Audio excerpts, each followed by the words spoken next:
9장 보의 응력, 이 장에서는 6장까지 여러분들이 이제 공부한 어떤 부재 작용한 어떤 하중에 대해서 변형이 생겼다라고 치면 거기에 상한 크기만큼 어떤 내력 관계를 갖다 설명을 드렸고, 그래서 어떤 부재 힘을 받고 있다라고 치면 제일 가장 어떤 위험한 위치, 가장 큰 힘을 받는 위치, 어떤 그런 관계도 설명을 드렸으며, 거기에 대해서 구조물이 안전할 수 있도록 부재가 또 어떻게 단면에 설정할 것인가, 7장의 단면의 어떤 기하학적 성질, 그다음 8장에서는 그런 어떤 힘이라는 관계와 어떤 부재의 어떤 기하학적 성질의 관계로부터 단면에 유발되는 어떤 응력이라고 하는 평균 하중은 어떻게 되는 것이며 변형 관계는 어떠한 것들인가 하는 얘기를 갖다가 전반적으로 얘기를 드렸습니다. 그래서 여러분들이 주로 다루는 어떤 보에 대해서, 특히 보에 대한 어떤 응력이라고 하는 관계를 갖다 어떻게 고려할 것이며 그 크기를 어떻게 결정하는 얘기를 드리기 위해서 이제 6장까지 얘기와 그 다음 7장 단면의 기하학적 성질, 그러한 얘기들을 갖다 조합해서 여기 9장 보의 응력에서 그러한 얘기들을 갖다 설명하려고 합니다. 물론 이제 보에 유발될 수 있는 내력이라고 하는 것은 전단력이라는 것과 힘 모멘트라고 하는 두 가지 내력이 존재할 수 있는, 일반적으로 작용하중이 제한하는 부재 단면에 대해서 수직 방향을 존재하는 힘들이기 때문에, 그래서 그러한 어떤 내력 관계들로부터 부재 단면에 유발된 응력만 고려하면 되기 때문에 이 보의 응력 9장에서는 여러분들이 이제 중점적으로 고려해야 되는 사항이 여기 휘 모멘트 때문에 유발되는 휘 응력과 전단력 때문에 유발되는 전단 응력, 그 다음에 이제 마지막으로 형상 계수에 대한 얘기까지만 잘 기억을 하시고, 전단 흐름과 전단 중심에 대해서는 교재에 있는 내용을 갖다 그냥 간단히 정의 정도만 기억을 하시더라도 아마 시험 준비하는 데는 크게 지장이 없을 걸로 판단이 되어집니다.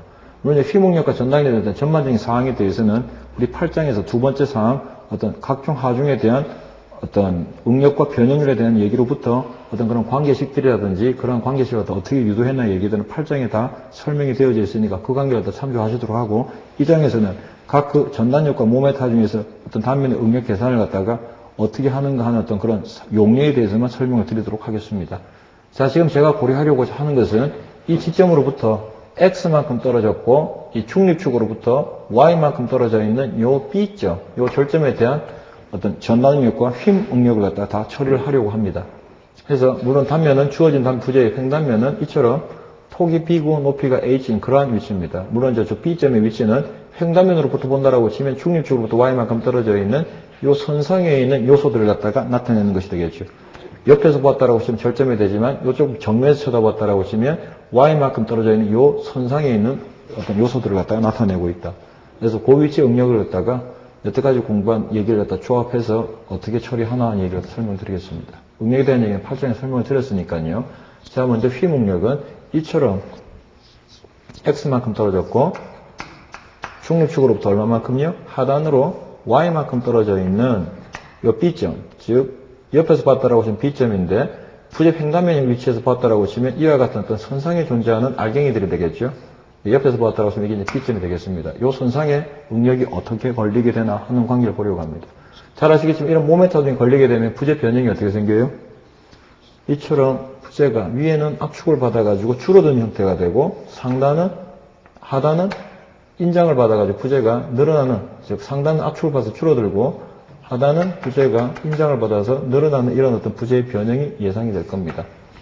그래서 이렇게 있던 하얀 단면이 이와 같은 노란색 형태의 어떤 단면 형태로 비스듬하게 기울어질 것이다 하는 것을 알 수 있죠. 지금 내가 고려하려고 하는 것은 결국 Y만큼 떨어져 있는 이 위치, 이 위치에서는 결국 부재가 이 길이만큼 늘어났다고 생각을 할 수가 있을 텐데, 과연 이것만큼 늘어났다는 얘기는 이 위치에서는 거기에 상응하는 크기의 어떤 힘이 존재했기 때문에 늘어났다고 판단을 할 수 있을 것입니다.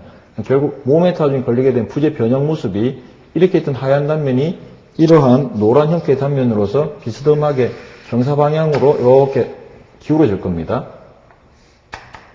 이때 내가 고려하려고 하는 것은 X만큼 떨어졌고 Y만큼 중립축으로 하단으로 위치한 이 B점, 이 B점에서 이만한 변형이 생겼다는 얘기는 그 위치에서 이것만큼 변형에 해당하는 크기만큼 잡아당기는 인장력이 존재했다는 얘기인데, 그 인장력 크기의 어떤 평균 하중이 휘목력 값을 갖다가 지금 산정하려고 합니다. 그러면 잘 알다시피 8장에서 휘목력 관계식은 I분의 MY라고 하는 관계식으로서 처리한다라고 알고 있습니다. 물론 지금 여기에서는 임의 위치에서의 응력을 처리하는 거죠. 여기에서 이 관계식을 갖다 유도하는 과정에 대해서는 8장의 교재에다 수록이 되어 있으니까 그 관계를 갖다 참조하도록 하시고, 여기에서 이 팩터들의 의미가 무엇인가 다시 한 번 더 짚어보도록 할게요. 물론 여기에서 I라고 하는 것은 내가 휘목력을 계산하고자 하는 부재의 X만큼 떨어져 있는 부재의 횡단면 위치에서의 중립축에 대한 2차 모멘트를 의미하고 있습니다. 물론 부재가 지금처럼 만약 단면이 위치마다 단면이 일정한 형태를 취하고 있는 등단면 부재고 등단면 부재라고 치면 이때 2차 모멘트 값은 위치마다 횡단면 형태가 똑같을 테니까 아마 상수값으로서 고려가 되어질 겁니다. 아마 여러분들한테 문제가 출제가 된다고 치면 위치마다 단면 형태가 변해가는 어떤 변단면 형태에 대해서 아마 물어볼 테니까 제가 미리 이렇게 등단면이라고 치면 상수라고 표현을 했는데 아마 그러한 경우에 문제가 일반적으로 출제가 될 거란 얘기입니다. 물론 항상 상수는 아니지만 아마 이런 단서가 항상 붙은 상태니까 아마 상수라고 처리를 해도 관계가 없을 거란 얘기입니다. 그 다음 여기 M이라고 하는 것은 여러분들이 휘목력을 고려하고자 하는 횡단면 위치에서의 내력 모멘트를 나타내고 있습니다. 잘 아시겠지만 이 모멘트라고 하는 것은 지금과 같은 단순부의 등파중이 존재한다라고 치면 어떤 값에 지배를 받는 형태의 어떤 함수가 되었죠.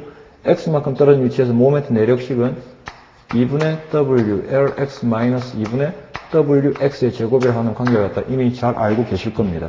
보다시피 이미 위치에서 모멘트 내력이라고 하는 것은 여태까지 우리가 SFT, BMG를 그릴 때부터 고려했듯이 이 내력이라고 하는 것은 내가 내력을 고려하고자 하는 위치, 즉 X라고 하는 변수, 요 값에 지배받는 어떤 형태의 값이라고 하는 것을 이미 잘 알고 있습니다. 결국 우리가 6장까지 어떤 내력 관계를 고려할 때 X라고 하는 값만 결정이 되어지면 알 수 있는 형태인 값들이었죠. 그래서 우리가 3장과 4장 단순모와 그 다음 어떤 기타 그 외의 어떤 보에 대해 가지고 내력 고려한다라고 치면 시점으로부터 얼마만큼 떨어진 곳, 변수를 갖다가 X라고 하는 어떤 길이에 해당하는 어떤 변수 하나만 결정을 지어주면 그 내력 관계가 해결할 수 있었다는 얘기입니다. 그런데 지금 우리가 응력을 고려하는 관계에서 보시게 되면 이처럼 단면 하나의 내력 모멘트는 요거 하나밖에 존재하지 않는데 단면 아래 위에 대해 가지고 변형 모습을 보시게 되면 여기 중립축 위치는 어때요? 모멘트 가지고 주기 전이나 준 후나 이 부재 길이 변화가 안 생기고 있다는 것을 알 수 있죠. 그런데 위로 가면 갈수록 부재가 이것처럼 점점 이것만큼 짧아지고 있다는 것을 알 수 있고 하단으로 내려가면 부재가 점점 길어진다고 하는 것을 알 수 있다는 얘기입니다. 이처럼 X만큼 떨어진 위치 내력은 하나밖에 없지만 단면 하나에 있어가지고 높낮이 따라서 부재 변형 모습들은 다 어때요? 위치마다 다 틀리다고 하는 것을 갖다 알 수 있다는 얘기죠. 이래서 이 응력을 고려하기 위해서는 부재 길이 값과 거기에 해당하는 하중만 존재하는 것이 아니라 이와 같이 단면 형태를 갖다가 다 제시를 해줘야 된다는 얘기입니다. 그래서 여기 모멘트라고 하는 것은 X라고 하는 것이 정의가 되어지면 해결할 수 있는 형태의 값이고 여기 이제 Y라고 하는 것이 바로 여러분들이 보다시피 Y에 대한 어떤 변수란 얘기인데 이 응력이라고 하는 것이 바로 눈에 보다시피 Y에 대한 어떤 1차 형태의 어떤 함수 관계를 갖는 값입니다. 보다시피 여기 중립축으로부터 Y만큼 떨어진 위치에서 응력은 그 위치에는 변형 모습을 보니까 이 휨 하중에서 부재의 단면에 유발된 변형이라고 하는 것은 이 중립축으로부터 멀리 가면 멀리 갈수록 그 변형량이 어때요? 이와 같이 1차 직선적으로 그 변형량이 유발이 되기 때문에 변형량이 중립축으로부터 거리값에 비례한다는 얘기는 이처럼 이 재료가 선형 탄성 거동을 하는 재료라고 치면 그 응력 또한 그 변형량이 상한 크기만큼의 힘이 존재한다고 하는 것을 갖다 쉽게 알 수 있죠. 그래서 이처럼 응력 계산을 하나 하기 위해서는 여러분들이 반드시 꼭 기억을 해야 될 관계가 이처럼 X라고 하는 변수와 Y라고 하는 변수, 즉 X가 결정이 됐다는 얘기는 내력 모멘트가 하나 결정이 됐다는 얘기인데 단면 하나에 있어서 높낮이에 따라서도 응력 값은 어때요? 천차만별 틀려진다는 얘기입니다. 이 Y라고 하는 결국은 뭐예요? 중립축으로부터 내가 응력을 계산하고자 하는 위치의 높이 값입니다. 이러한 것들로 우리가 여기서 하나 알 수 있는 것은 이게 휘 응력이 될 거고 휘 응력이라고 하는 것의 어떤 특징이라고 하는 것은 물론 여기서 말하는 특징이라고 하는 것은 하나의 단면 위치에 있어가지고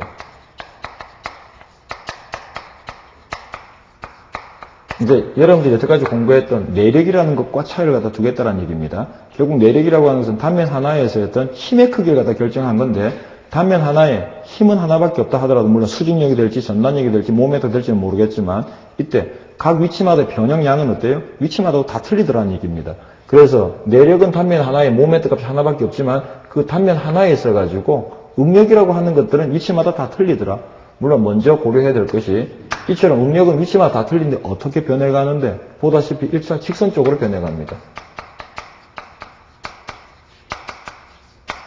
그 다음에 최대 응력값은 어디서 발생하는데 이처럼 이 위치의 응력값이 바로 우리가 지금 고려하고자 하는 이미 위치에서 응력값으로서 이 크기가 바로 시그마 B라고 하는 거겠죠. 물론 이때 이 하단에 있는 응력이 제일 크다는 것을 알 수 있습니다. 응력이 제일 크다는 얘기는 변형량이 제일 크다는 얘기겠죠. 물론 여기 상단에 있는 응력 또한 어때요? 지금같이 주어진 단면은 직사각형 단면, 즉 X축에 대해서 단면이 대칭 형태라고 치면 이 응력 또한 최대가 되는데, 물론 이때의 응력은 압축 응력이 걸리기 때문에, 즉 부재가 짧아진 어떤 수축 변형이 생기기 때문에 여기에 해당하는 응력은 압축 응력이 될 겁니다. 절대치는 같고 아마 부호의 차이가 생기는. 그래서 보다시피 부재 변형 모습으로부터 최대 응력은 어디에서 생긴다? 부재 연단부에서 유발된다고 하는 것을 갖다가 알 수 있다는 얘기입니다. 물론 상대적으로 응력 최소값은 어디에서 생겨요? 물론 우리가 말하는 저 플러스 마이너스가 하는 것은 어떤 방향에 대한 얘기이기 때문에 플러스 응력은 인장 변형을 유발시키는 하중 응력이라는 얘기고, 마이너스 응력은 압축 변형을 유발시키는, 즉 길을 갖다 짧게 만들어주는 어떤 그런 변형을 유발시키는 응력들. 그래서 여기서는 최소 응력이라고 하는 것은 결국 우리가 말하는 플러스 마이너스는 어떤 방향에 대한 얘기이기 때문에 절대치를 부여해서 그 크기를 다 정의한다고 했습니다. 그럼 최소치는 0이 될 때인데, 그 0이 될 때 응력값은 어디에 생겨요? 결국 중립축 위치에서 생긴다고 하는 것을 알 수 있죠. 그래서 이 힘응력과 관계 지어가지고 그 힘응력을 계산하고자 하는 관계식은 이와 같이 형성이 되어 있으며, 이때 각각 그 응력을 나타내는 관계식의 그 요소들은 이 I라고 하는 것은 내가 힘응력을 고려하고자 하는 위치에서 횡단면에 대한 중립축에 대한 2차 모멘트를 의미하고 있고, 만약 단면이 등단면 부재라고 하시면 항상 상수값으로 취하시면 됩니다. 물론 여기서 M이라고 하는 것은 내가 응력 고려하고자 하는 위치, X만큼 떨어진 위치에서의 내력 관계를 나타내는 것으로서 X라고 하는 어떤 길이 방향에 대한 어떤 위치를 갖다 결정해주면 해결할 수 있는 값. 그 다음 Y라고 하는 것은 한 단면에 내력 모멘트 하나만 있다 하더라도 단면 높낮이 따라서 응력의 크기는 어때요? 위치마다 다 틀리다는 걸 할 수 있죠. 중립축에서는 0이고, 모멘트 하중에 만약 플러스 모멘트가 걸리고 있다고 하시면 상단으로 가면 갈수록 최대 압축 응력이, 하단으로 가면 갈수록 최대 인장력이 걸린다는 겁니다. 그래서 단면 하나에 응력은 높낮이 따라서 어때요? 변형이 다 틀리고 그 변형의 상황만큼 응력 또한 다 차이가 있을 거라는 거죠. 그래서 이 Y라고 하는 것은 내가 휘응력을 고려하고자 하는 중립축으로부터 높이값을 나타내고 있습니다.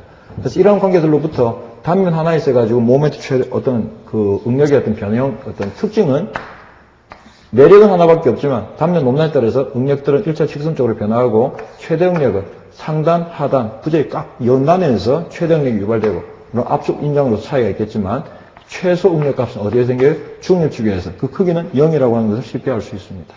물론 여기서 이제 우리가 최종적으로 고려해야 되는 것은 결국 뭐가 문제가 될까? 결국 힘 하중을 받다가 부재가 파괴가 된다고 하시면 어디가 가장 크리티컬한 단면이 될까요? 응력이 최대가 되는 위치에서 먼저 부재 파괴가 예상이 되겠죠.